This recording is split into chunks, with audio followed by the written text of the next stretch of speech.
कैसे हैं? मैं हूँ मीना। हमारे YouTube चैनल पे आप सभी का स्वागत है। आज मैं बहुत ही प्यारा विदेशिया निर्गुण गीत सुनाने जा रही हूँ। हमारा विदेशिया निर्गुण गीत कैसा लगा, अच्छा लगा तो हमारे चैनल को सब्सक्राइब करें, वीडियो को लाइक करें, शेयर करें,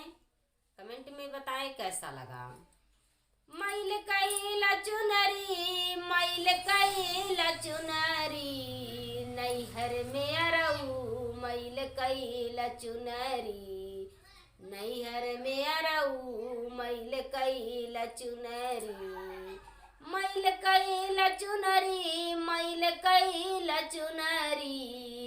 नैहर में अरऊ मैल कैला चुनरी, नैहर में अरऊ मैल कैला चुनरी, नैहर में भले रहल अरऊ तू साथे हो, अरऊ तू साथे छूट जाई साथ हमार ससुर में जाते हो, ससुर में जाते,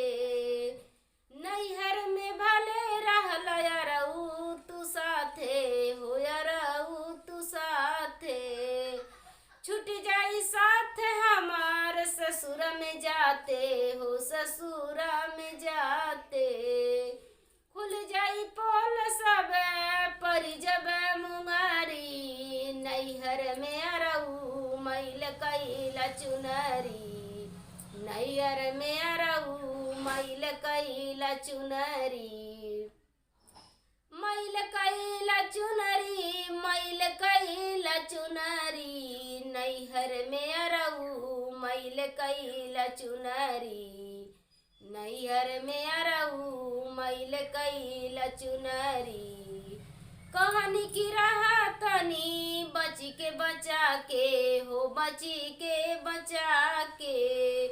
दुनिया की रीति में नजर छिपा के हो, नजर छिपा के, कहानी की रहा तनी बची के बचा के हो, बची के बचा के, दुनिया की रीति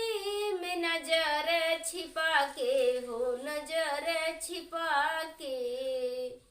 सोचन की पिया घरे जैब बनी सुनरी हो, जैब बनी सुनरी, सोचन की पिया घरे जैब बनी सुनरी हो, जैब बनी सुनरी, नैहर में अरऊ मैल कैला चुनरी, नैहर में अरऊ मैल कैला चुनरी, मैल कैला चुनरी, मैल कैला चुनरी, नैहर में अरऊ मैल कैला चुनरी, नैहर में अरऊ मैल कैला चुनरी।